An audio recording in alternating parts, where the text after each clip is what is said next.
chimpancés son nuestros parientes más cercanos del reino animal. Pero, ¿cuándo se separaron los caminos de sus ancestros y los nuestros? ¿Y dónde se originó el linaje del ser humano? Hasta ahora se ha considerado que África, hogar actual de los chimpancés, era la cuna de la humanidad. Pero ese enfoque está empezando a cuestionarse. No sería sorprendente encontrar en Europa animales que pudieran ser antepasados nuestros. La investigadora alemana Madeleine Bohme descubrió una desconcertante mandíbula en Grecia. En Creta los científicos han encontrado las pisadas fosilizadas de un misterioso bípedo. Presumiblemente, estas pisadas son de una pequeña familia de homínidos. Y en Alemania aparece un gran simio extinguido. Creemos que se trata de una transición, un eslabón perdido. ¿Fue Europa y no África la verdadera cuna de la humanidad? Una nueva versión de la evolución humana.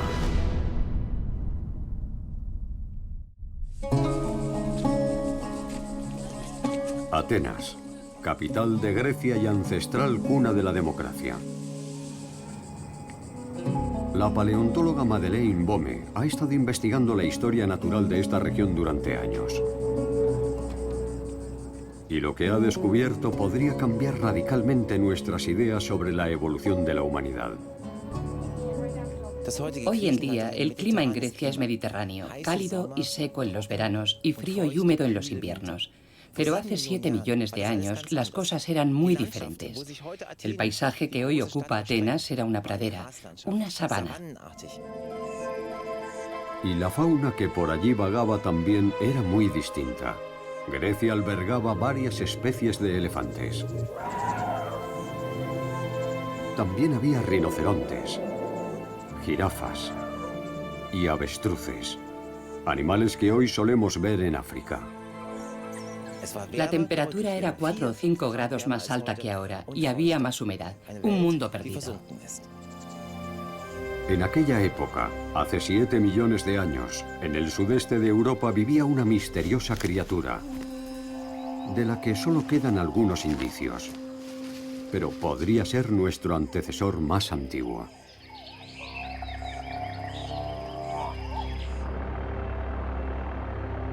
La búsqueda de pistas comenzó en Atenas en 1944. La ciudad llevaba 3 años ocupada por el ejército de la Alemania nazi. La situación era tensa y la resistencia de los partisanos griegos se hacía más feroz cada día. Entre los alemanes se encontraba el geólogo Bruno von Freyberg. Su misión consistía en supervisar los trabajos de construcción de los nuevos búnkeres y nidos de ametralladoras. Sus trabajadores descubrieron algo inusual entre los escombros de una granja a las afueras de Atenas. He encontrado esto, señor. Firmemente incrustado a una roca había un trozo de hueso muy antiguo. ¿Dónde lo ha encontrado? Aquí mismo. Era uno de los muchos fósiles que han salido ahora a la luz, y algunos sorprendentemente bien conservados.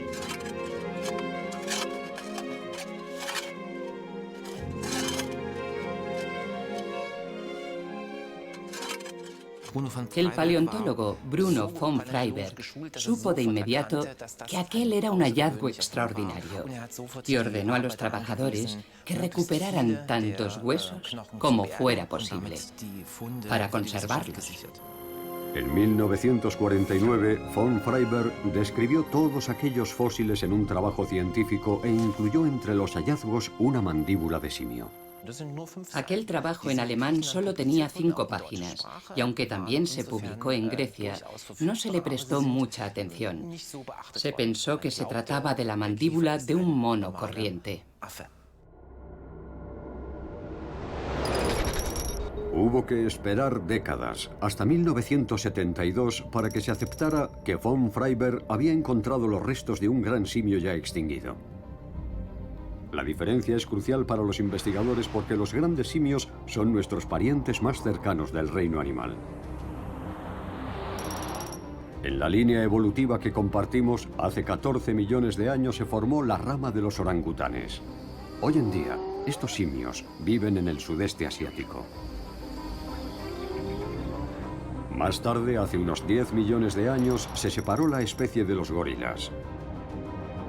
Estos solo se encuentran en libertad en África.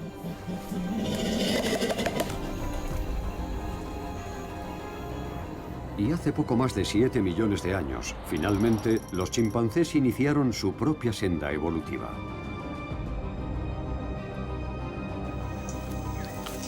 Ellos son nuestros parientes más cercanos del mundo animal. La división entre humanos y chimpancés marca el comienzo del desarrollo de nuestra propia evolución. Pero en esta línea temporal, ¿dónde podemos situar la mandíbula del Grecopithecus?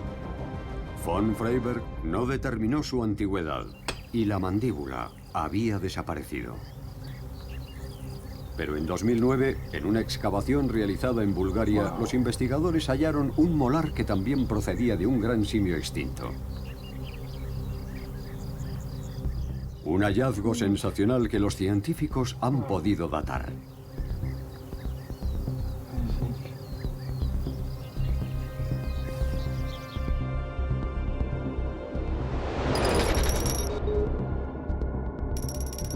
Su antigüedad supera los 7 millones de años, por tanto proviene precisamente de esa fase crucial en la que el hombre y el chimpancé tomaron caminos diferentes cuando empezó nuestra propia evolución.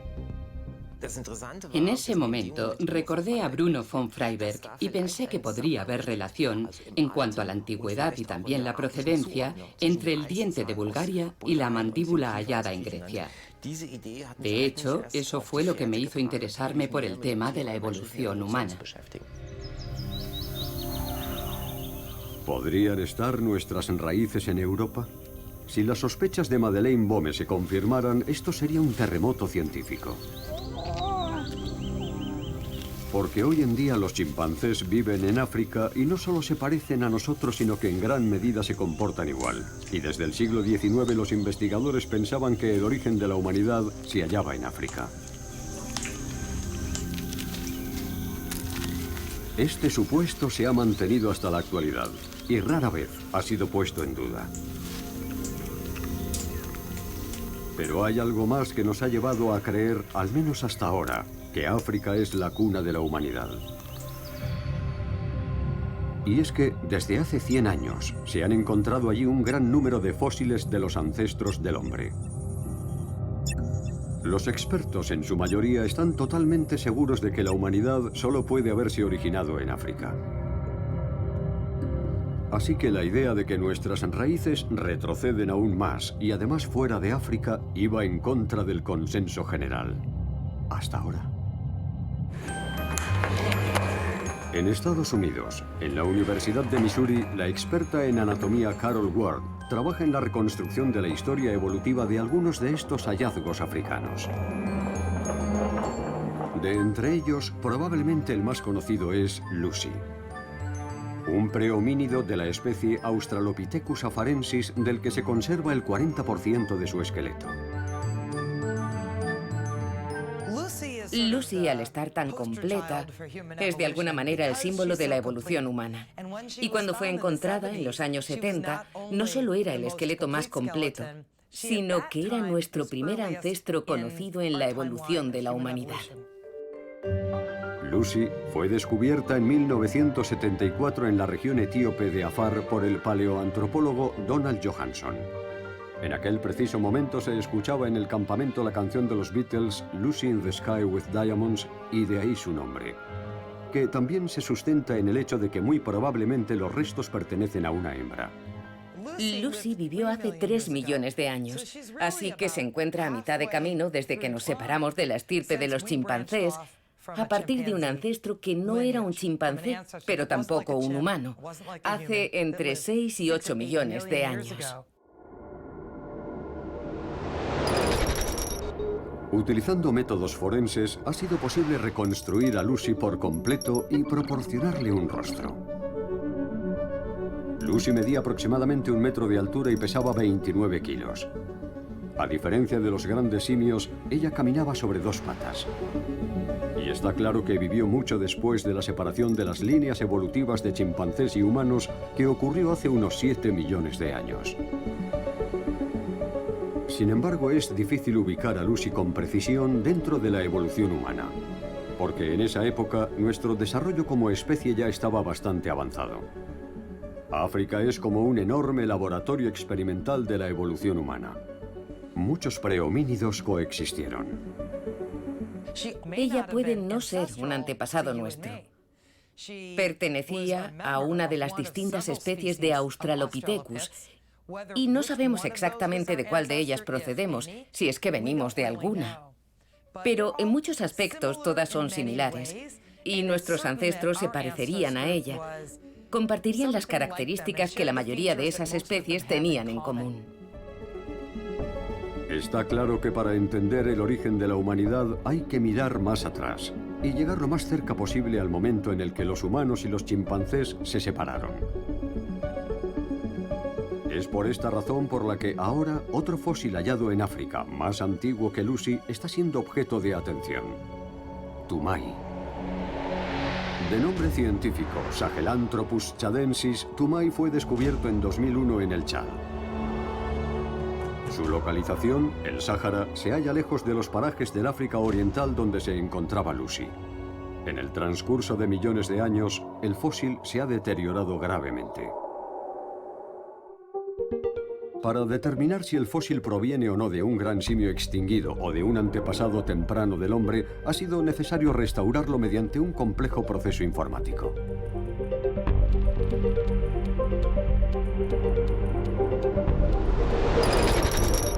Queda claro que Tumai posee características mixtas. Su grueso arco superciliar recuerda a los machos de gorila o de chimpancé, pero por debajo la cara es más plana. Sin embargo, para muchos investigadores, el detalle anatómico más importante reside bajo el cráneo. Sabemos que una de las características que nos separan de nuestros antepasados es la de erguirnos sobre dos patas. Tenemos un agujero en el punto en el que la columna vertebral sale del cráneo. En los humanos sale de la parte inferior del cráneo, como se aprecia en el Sahelanthropus. Este agujero, llamado foramen magnum, que significa orificio mayor, está en la base del cráneo. Cuando lo pongo en posición vertical, queda claro que la columna vertebral estaría debajo de la cabeza. En cambio, en los chimpancés y otros animales, el foramen magnum se halla aquí detrás, porque son cuadrúpedos. Pero Tumai no se puede datar con precisión. Sus descubridores estiman que su antigüedad es de entre 6 y 7 millones de años. ¿Estuvo, pues, el Sahelanthropus en los albores de nuestra evolución? ¿O podrían ser más antiguos que él los hallazgos de Europa? En este momento no es más que una suposición, ya que el molar de Bulgaria es un indicio minúsculo y la mandíbula descubierta en Atenas en 1944 no ha sido datada. Madeleine Bome tendrá que reexaminarla utilizando los métodos más modernos. El problema es que la mandíbula ha desaparecido. Ha estado 2 años buscándola, pero sin éxito. Finalmente, alguien le sugirió que hablase con uno de los antiguos colegas de Bruno von Freyberg. Y este es el resultado. Cuando nuestras colecciones fueron parcialmente desmanteladas a fin de ganar espacio para los laboratorios en el instituto, el profesor von Freyberg me dijo: Dr. Schuffler, esta es la pieza más valiosa de nuestra colección.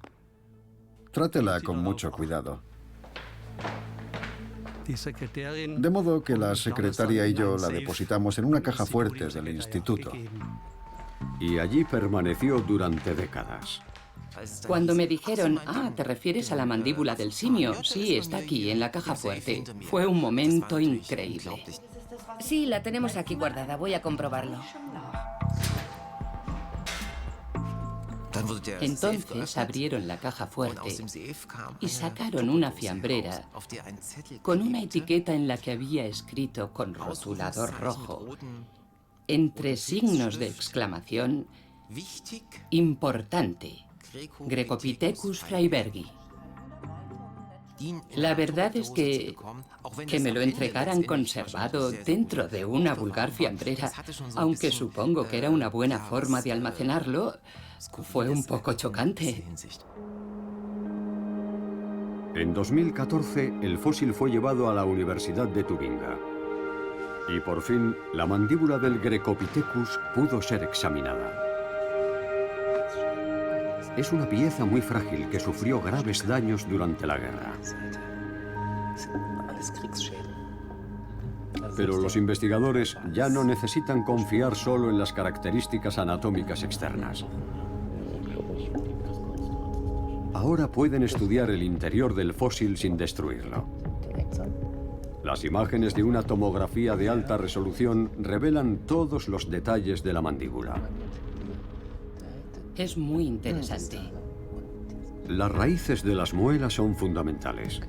¿Qué revelará su análisis? ¿Serán típicas de los grandes simios?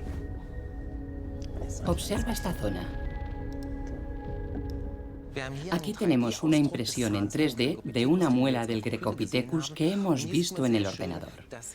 Como se puede ver, las raíces están unidas casi hasta abajo. Esto es algo muy típico de las raíces en las muelas humanas. Si observamos la muela de un chimpancé, la misma muela, un premolar de la mandíbula inferior, vemos una gran separación. Esta es la misma pieza, pero de un humano, y solo tiene una raíz. En el Grecopithecus, las raíces están en vías de fusionarse. De hecho, ya han empezado a hacerlo. Y también convergen y se juntan aquí. En este estado es como aparecen en los prehomínidos. Lo que a primera vista parece ser solo un detalle menor, para los investigadores significa que el Grecopithecus pertenece a la línea de evolución humana.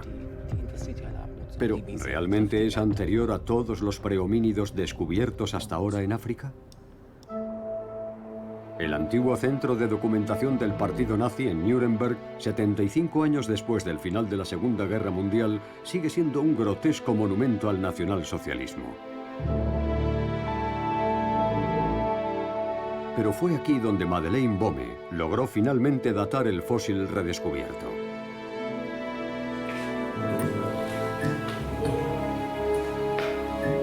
En los sótanos del Salón de Congresos se encuentran almacenados el resto de los fósiles que Bruno von Freyberg recopiló en Atenas en 1944.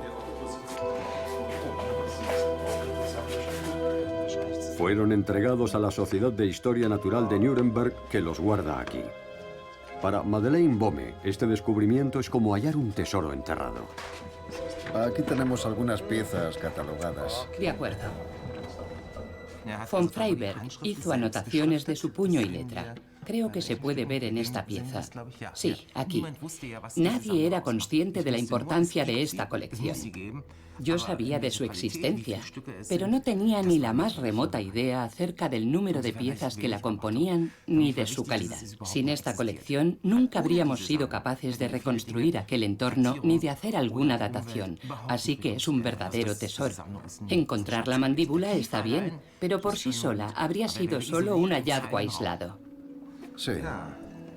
Los restos de un animal muy especial se han revelado claves para determinar el periodo histórico de las piezas. La edad siempre está en la piedra, en los sedimentos.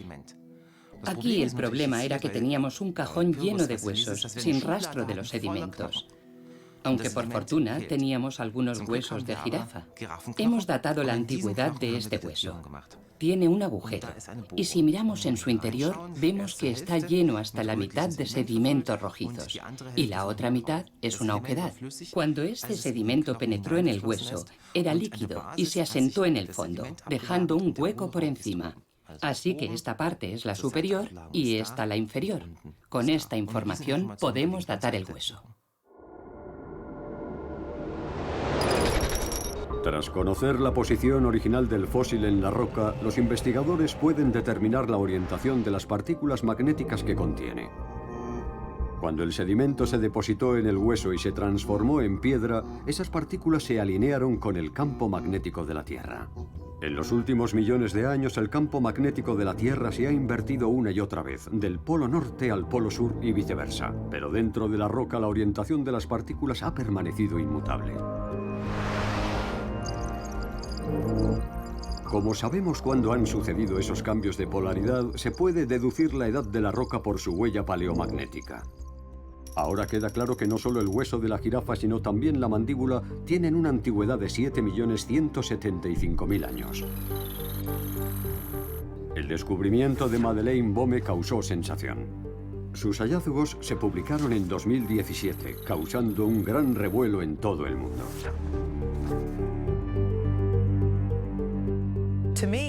Para mí no sería en absoluto sorprendente ver animales en Europa que pudieran ser antepasados del Australopithecus o parientes próximos a este. Así que me parece realmente emocionante. Se trata de un solo fósil y eso suscita un debate, ya que solo es una mandíbula. No cuenta con elementos postcraneales y no conocemos nada sobre su locomoción. Aún no sabemos demasiado de este animal, pero es un indicio de que podría haber parientes de los homínidos o incluso antepasados. Y eso es muy emocionante, así que estoy encantada y espero que averigüen más. Tanto si nuestro más remoto ancestro proviene de Europa y no de África, como si no es así, el descubrimiento de Madeleine Bohme aún no ha aportado pruebas concluyentes. El molar y la mandíbula son indicios importantes, pero no conforman una prueba clara. Sin embargo, en Creta surge una pista importante. Madeleine Bohme se reúne con un equipo internacional de investigadores en la costa noroeste de la isla. Cerca de la isla de Trágilos, un paleontólogo polaco descubrió en 2002 unas misteriosas pisadas fosilizadas. Esas huellas encajan con un bípedo, una de las características que diferencian a nuestros ancestros de los grandes simios. Y tienen una antigüedad de 6 millones de años, anteriores a casi todos los fósiles encontrados en África. Aquí está el talón. Y este es el contorno completo de la huella. Esto es el apoyo delantero, el dedo gordo y los otros dedos. Esta es la huella completa. Tanto la forma del pie como la disposición de los dedos hacia adelante recuerdan a las pisadas humanas. Parece fuera de toda duda que pertenecen a un animal que solo se apoyaba sobre sus patas traseras, ya que no hay huellas de garras delanteras ni nada similar. Por lo que parece, estas huellas son de homínidos, es decir, de antiguos miembros de nuestro linaje, y son las más antiguas que se hayan encontrado en cualquier parte del mundo, por un considerable margen de unos 3 millones de años. Y me encantan porque suponen una crónica de su vida. Si encontramos el esqueleto de uno de los primeros homínidos, sería fantástico, pero solo sería el esqueleto de un homínido muerto. Lo que tenemos aquí es un fragmento de la película de una familia de homínidos vivos. No se trata solo de huesos incrustados en la piedra, sino que se ve la carne del pie. Vemos su movimiento. En 1978 se encontraron unos vestigios semejantes en Tanzania. El lugar exacto se llama La Etoli. Las huellas son de prehomínidos, probablemente parientes de Lucy. Pero su antigüedad es de solo 3.600.000 años, mucho menor que la de las huellas de los misteriosos bípedos de Creta. Estos vivieron en una era muy anterior, según ha demostrado la datación de la piedra que conserva sus huellas.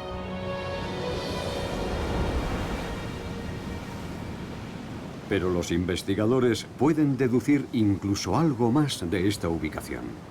Se ve la costa.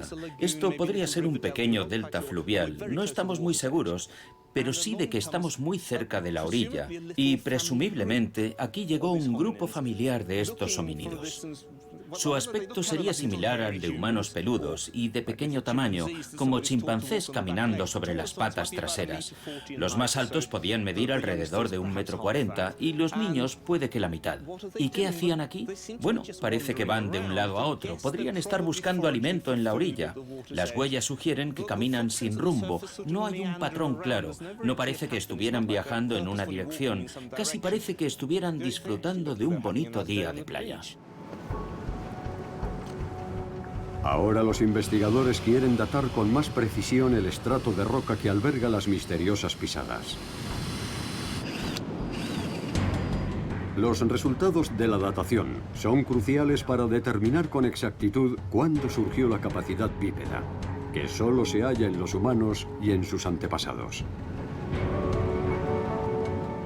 La bipedación es clave para distinguir a los antepasados de los chimpancés de los prehomínidos. Y la única forma de estar seguros al 100% es mediante las huellas. Por supuesto, también puede interpretarse si un hueso proviene de un bípedo, pero son las huellas las que proporcionan una prueba definitiva. Pero ¿cómo demostrar que las huellas de Creta pertenecen a predecesores del ser humano?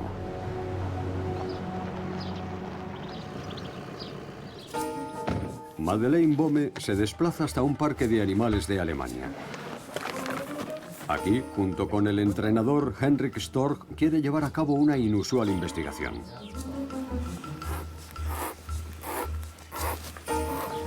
El Parque Suavín, en Kaisersbach, es aparte de los zoos uno de los escasos lugares donde se pueden ver chimpancés. Hola. Los cordones de los zapatos te interesan, ¿verdad? Dentro hay unos pies distintos a los tuyos. Bueno, es hora de atarlos de nuevo. Si no, no podremos ir de paseo. ¿Quieres que haga algo? Ah, ¿quieres saber cómo vuelo? Esto es un reloj de muñeca, Jenny. Los humanos los llevamos porque estamos estresados todo el tiempo. ¿Sí? ¿Es un reloj? Es interesante, ¿verdad? Se usa para medir el tiempo, nuestro tiempo aquí, en la Tierra. ¿Te gusta? ¿Quién observa a quién? Aquí, Madeleine Bohme no trata con huesos antiguos, sino con una criatura viva con voluntad propia. ¿Quieres ir de paseo? Vaya, lo estás haciendo muy bien. ¿Dónde has aprendido a hacer esto? Ah, sí, muy bien. Más deprisa, vamos. Si quiere obtener huellas del chimpancé, tendrá que ser paciente. Y ese es el verdadero objetivo de esta visita. Unas pisadas nítidas de chimpancé son difíciles de conseguir hasta para los expertos. Se prepara una caja para sacar los moldes. ¿Pero estará dispuesta a participar Jenny? Primer intento. Eso es, sin miedo. Jenny se muestra recelosa. Así, Jenny. Lo estás haciendo muy bien. Está claro que la blanda superficie dista de parecerle atractiva. Obtener una pisada limpia se antoja más difícil de lo esperado. Pero solo una huella que muestre en detalle su anatomía servirá para compararla con las pisadas encontradas en Creta. Segundo intento. Jenny aún se muestra escéptica.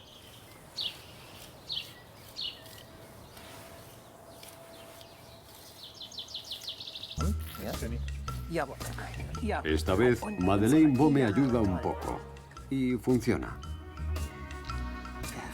Así, muy bien. Eres una chica lista. Lo logramos. Bien, Jenny, estupendo. Muy bien, lo has hecho muy bien. Excelente. Genial, Jenny. Madeleine Bohme fotografía desde todos los ángulos las huellas. Posteriormente, sus fotos servirán de base para realizar una reconstrucción tridimensional en el ordenador. Estupendo, están muy bien. Las diferencias con las huellas de Creta están bastante claras. Vamos a compararlas. En esta huella de Creta, la base del dedo gordo del pie es enorme. Y esa característica no se encuentra en el chimpancé. El dedo gordo del chimpancé muestra un gran ángulo respecto del pie. Aquí es de casi 90 grados. En las huellas de los homínidos los dedos están muy cerca, casi juntos. La impresión de los demás dedos aquí es muy pequeña y va disminuyendo, mientras que aquí es bastante marcada, así que hay diferencias muy significativas. El pie de un chimpancé puede agarrar casi como una mano, permitiéndole coger ramas fácilmente. En comparación, las huellas de creta son mucho más similares a las del hombre actual. La forma del pie indica que su propietario era bípedo. Sin embargo, en los chimpancés no solo la forma del pie, sino toda su anatomía está optimizada para caminar valiéndose de las 4 extremidades. Muy bien, Jenny. La rodilla también muestra un ángulo. La parte lumbar de la columna vertebral es bastante corta, y eso es porque es preferible que todo esté angulado. Incluso cuando se yergue, siempre se podrá ver el ángulo. Siempre el ángulo. Ahora, si la hago saltar, se puede ver muy bien. Y ahora se apoya solo en 2 patas. Genial. Jenny necesita un descanso. Y desde luego se ha ganado un premio. Toma, te lo has ganado. Está claro que las huellas de Trágilos son humanas. A la pregunta de si se trataba de grandes simios o de homínidos bípedos, la respuesta es que eran prehomínidos bípedos. La comparativa con las huellas del chimpancé no dejan margen de duda. Eres una chica muy lista. Ha valido la pena comparar las pisadas. Esto sugiere que la bipedación podría haberse originado en Europa. Pero, ¿qué pudo desencadenar la génesis de la evolución humana en Europa? Tal vez la clave esté en Bulgaria. El molar del Grecopithecus se descubrió allí en 2009. Fue hallado en el antiguo lecho de un río de las tierras bajas de Tracia. Sospecho que los primeros prehomínidos como el Grecopithecus tenían una gran relación con las redes fluviales. Los ríos les proporcionaban agua y acceso a una vegetación distinta de la que ofrece la sabana. ¿Podría haber más huesos de prehomínidos ocultos en el lugar de la excavación? Un hallazgo así sería increíble. Desde el aire, el cauce del antiguo río se ve con claridad. La ubicación se descubrió por azar cuando una empresa extraía arena para la construcción de una autopista. En el emplazamiento de la excavación, Madeleine Bome se encuentra con Nikolai Spasov, director del Museo de Historia Nacional de Sofía. A lo largo de los años, los investigadores búlgaros han descubierto aquí miles de fósiles de animales extinguidos. Madeleine Bome ya los ha ayudado varias veces en sus excavaciones. Y también en esta temporada se han recuperado huesos muy reveladores, como los de la pata de una especie de jirafa ya extinta. Hemos encontrado cosas muy interesantes. Para facilitar el trabajo posterior, los huesos se cubren de escayola. La recuperación se efectuará después en el laboratorio.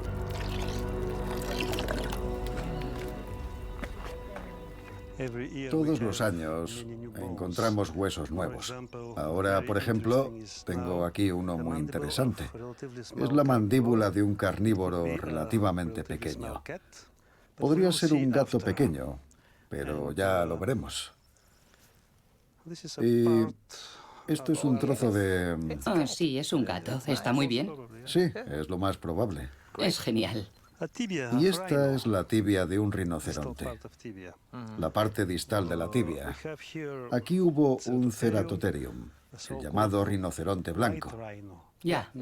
Ahora el rinoceronte blanco vive en África, por supuesto, con otras especies. Pero el origen de su género está aquí, en las antiguas sabanas de los Balcanes. Sí, ya. Y nuestro secreto es un nuevo hueso. Muy bien. Después del molar, el fémur de un homínido podría ser del Grecopithecus. ¿Puedo verlo? Sí, claro. En este momento lo estamos estudiando. Este hueso es muy prometedor Sí. para la comprensión de la forma de locomoción. Claro. Ya. Puesto que el hueso original es tremendamente frágil, Spasov muestra una réplica a Madeleine. Estamos muy orgullosos del hallazgo. Sí, podéis estarlo. Vaya, qué sorpresa. Genial, Nikolai. Enhorabuena. Gracias. Si se confirmara que el hueso perteneció a un Grecopithecus y además mostrara signos de bipedalismo, sería una prueba importantísima. Y lo que es más, el resto de los fósiles revelan que no solo en Grecia, sino también en Bulgaria, el paisaje era como el de la actual África.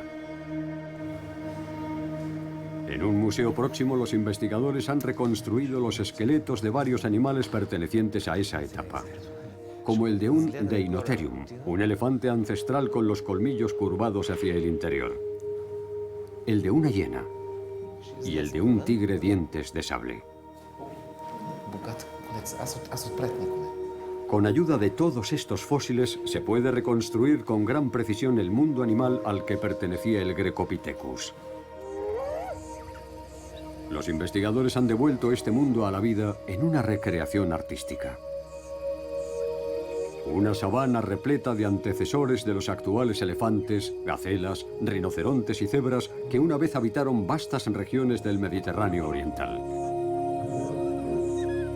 Y junto a ellos, el Grecopithecus, con el aspecto que podría haber tenido.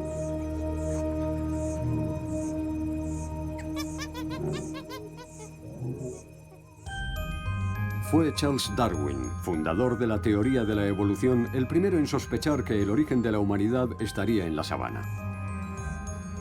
A esta idea se la conoce como la hipótesis de la sabana. Según ella, nuestros ancestros tuvieron que adaptarse a la desaparición de su hábitat original, los bosques, aprendiendo a erguirse sobre dos patas. De ese modo, tenían las manos libres para usar herramientas. Además, el bipedalismo proporcionaba una visión más amplia del terreno. Muchos de sus contemporáneos se mofaron de Darwin por esa interpretación, como muestra este dibujo. Si se presupone que África es la cuna de la humanidad, la hipótesis de la sabana es insostenible, ya que hace 7 millones de años allí apenas había sabanas, casi todo era selva. Sin embargo, con los hallazgos en Europa, la hipótesis está adquiriendo un renovado vigor.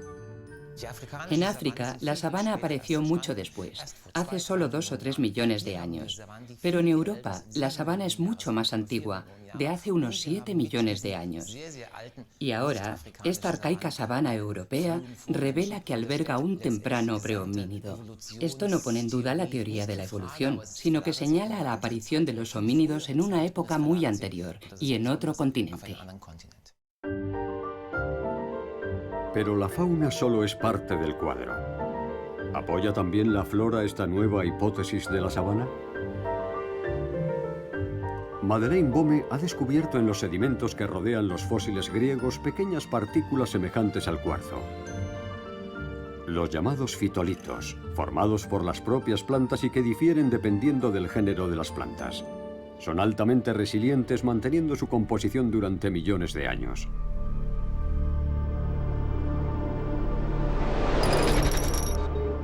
Gracias a estas diminutas partículas vegetales, Madeleine Bohme puede demostrar que en la zona, en aquel momento, predominaban las praderas. Mucho antes de que ocurriera algo similar en África, en la región mediterránea los bosques ya estaban en declive, como resultado del descenso de las temperaturas y el aumento de la aridez.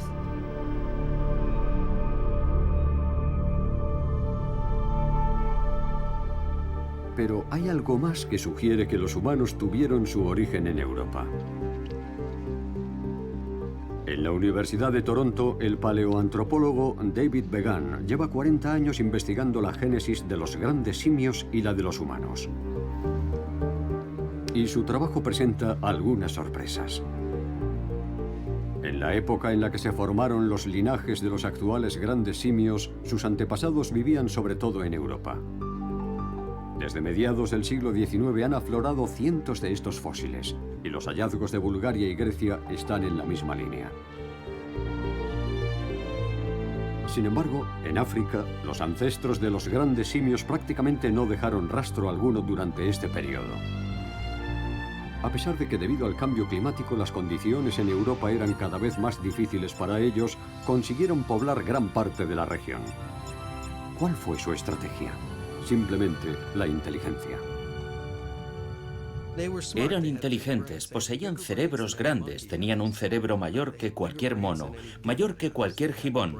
En proporción, el tamaño de su cerebro respecto a su cuerpo era como el de un chimpancé. Y esto no ocurre salvo que exista una buena razón. A nivel metabólico, los cerebros son muy costosos. No tienes un cerebro grande, no puedes mantenerlo si no es para usarlo para algo. Hola, Andrew, ¿qué tal? Hola, ¿cómo estás? Poco antes del comienzo de nuestra evolución, los grandes simios experimentaban una edad dorada en Europa, pero hasta ahora los investigadores apenas han tenido en cuenta estos hallazgos.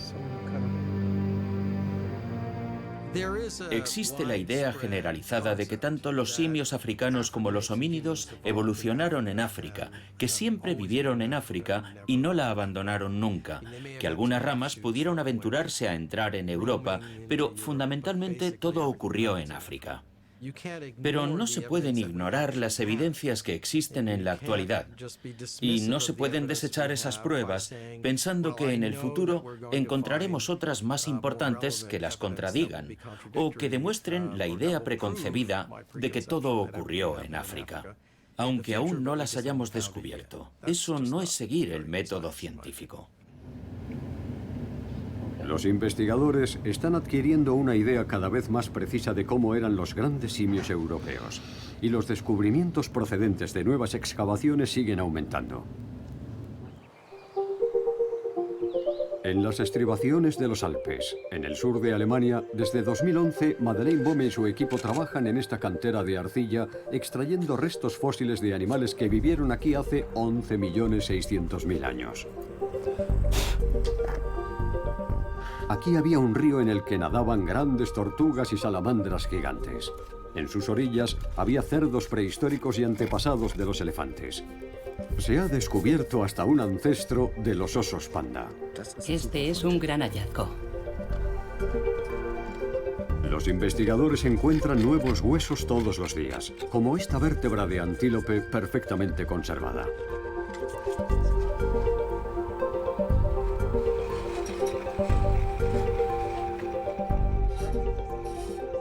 Pero lo que convierte en única esta localización son los 37 fósiles de una nueva especie de gran simio encontrados. Este es uno de los hallazgos más significativos que se han encontrado nunca. La arcilla ha conservado incluso partes del esqueleto. Con esta cantidad de huesos del esqueleto podemos deducir muchas cosas sobre la estructura muscular y ósea de estos animales y sobre su forma de vida. Mucho más que con unos fragmentos de cráneo o unos dientes. Este largo cúbito, que es casi del tamaño del mío, nos dice que sus brazos eran mucho más largos que las piernas. Esta es una característica típica de los grandes simios. Los grandes simios trepan a los árboles y se columpian. Sin embargo, la tibia es bastante corta, más corta que el cúbito. En el ser humano ocurre lo contrario. Nuestra tibia es más larga que el cúbito. Pero la forma del extremo de esta tibia sugiere que el gran simio caminaba con las rodillas estiradas. El tobillo también posee la misma estructura que el de los humanos. Su ángulo ayudaría a caminar, no a subir a los árboles. Por tanto, contemplamos que podríamos estar ante una forma híbrida que podría ser precursora del bipedalismo humano y también podría preceder a los grandes simios actuales que viven en los árboles. Sería una verdadera transición, un eslabón perdido. Los investigadores bautizaron a este descubrimiento como Danubius guggenmossi, pero también se le conoce como Udo. La razón es que el día en que se descubrió el primer fósil, el popular músico alemán Udo Lindenberg cumplía 70 años, y sus canciones sonaban constantemente en la radio ese día. Hay un paralelismo con la famosa Lucy africana, cuyo nombre se debe a la canción de los Beatles. Cuando excavas, tienes que conformarte con lo que aparece. Pero si tuviéramos un cráneo completo de Udo, sabríamos, por ejemplo, mucho más acerca del tamaño de su cerebro. Quizá podríamos decir más sobre su relación evolutiva con los chimpancés y también con los humanos. Si tuviéramos un pie completo, estaríamos más seguros de su bipedalismo y de la distancia que podría cubrir. Lo importante es que tengamos la clave cuando respondamos a estas preguntas en el futuro.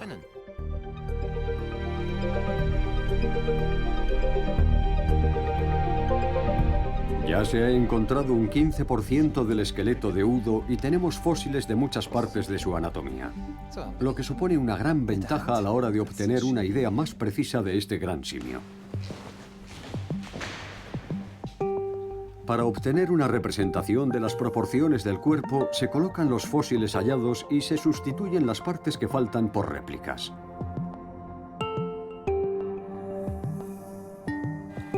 Las réplicas se pueden fabricar en una impresora 3D. Por ejemplo, copiando la tibia izquierda se puede reconstruir la derecha.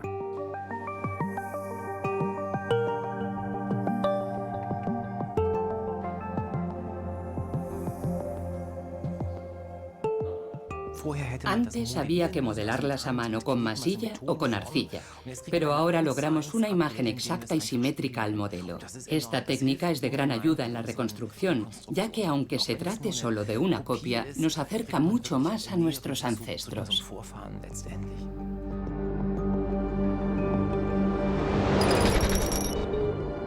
En ninguna parte de África se ha realizado un descubrimiento comparable.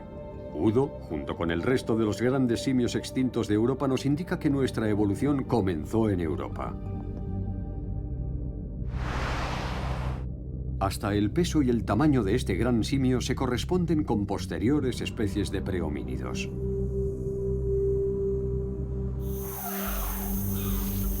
Esta reconstrucción muestra a Udo erguido sobre dos patas y con las rodillas rectas. Todo apunta a que es un antepasado común de los hombres y los chimpancés. Y es europeo.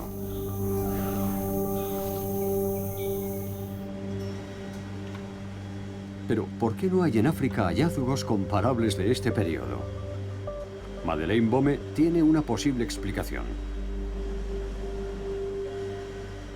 El microscopio electrónico permite una vista más cercana de los sedimentos que rodean la mandíbula inferior del Grecopithecus, encontrando rastros de un gran cambio medioambiental que sacudió el norte de África en aquella época. Con 10.000 aumentos, las pequeñas partículas de polvo que forman la mayor parte del sedimento revelan una huella geológica muy especial.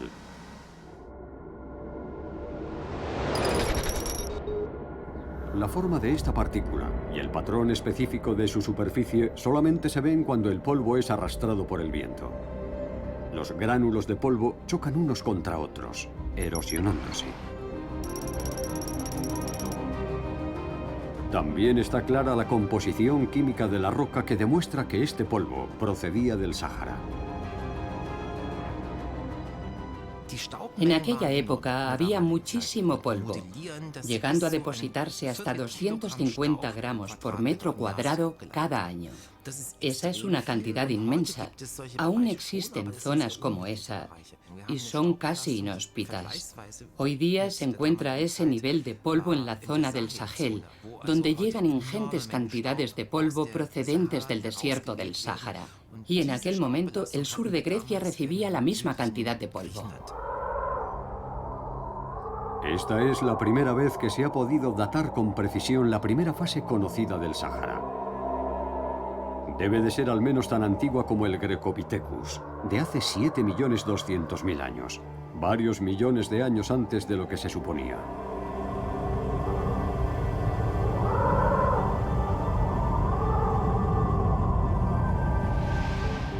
Si verdaderamente la humanidad se originó en Europa, este vasto desierto representaría, sin duda, una barrera que nuestros primeros ancestros no habrían podido franquear. Pero esta temprana fase desértica fue seguida por un periodo húmedo, durante el cual el Sáhara se cubrió de una verde vegetación. Fue durante este periodo que coincide con la antigüedad de los hallazgos africanos más antiguos, cuando los primeros ancestros procedentes de Europa pudieron llegar a África a través de Oriente Medio. Y así, extenderse lentamente por África y continuar con su evolución, como sugieren los descubrimientos de los fósiles africanos después de dejar Europa.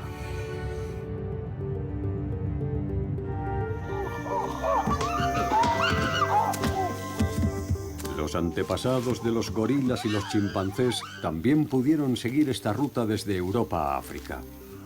Puede que siguiendo los bosques en su retroceso llegaran hasta la franja ecuatorial, donde podían continuar viviendo en los árboles. Sin embargo, una especie, el Grecopithecus, siguió una ruta diferente. Permaneció en Europa, se adaptó al hábitat de la sabana y estableció un nuevo linaje, el de la humanidad.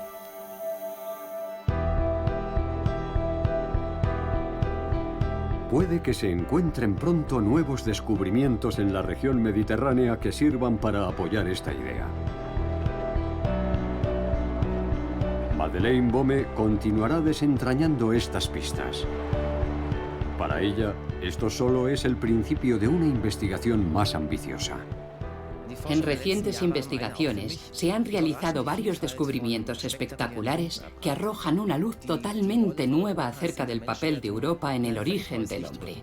Es fantástico formar parte de esto y estoy emocionada pensando qué será lo siguiente que averigüemos.